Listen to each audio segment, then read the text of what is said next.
गाउँपालिका रहेको छ उहाँले प्रस्तुत गर्दै हुनुहुन्छ र त्यस पश्चात नामजारी अवस्थामा रहिदिनुको लागि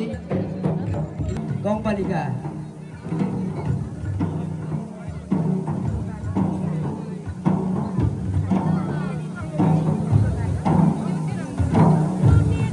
र यस प्रस्तुत भइरहेको केलाङ प्रस्तुत भइरहेको यथास्थमा रहनुहुने सम्पूर्ण महानुभावहरूलाई अलिकति बाहिरको अग्रभागमा बसेर आफ्नो यस मनोरञ्जन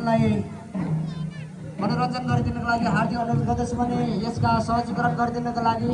आयोजक टिमलाई म हार्दिक अनुरोध गर्दछु। प्रस्तुत हुँदै गरेको केलाङ प्रस्तुतिको अलिकति थोरै बाहिर अग्रभागमा बसिदिनुको लागि सम्पूर्ण महानुभावहरूलाई म हार्दिक अनुरोध गर्दछु। पछाडिबाट अलिकति दृश्य नदेखिएको कारणले गर्दाखेरि सम्पूर्ण उपस्थित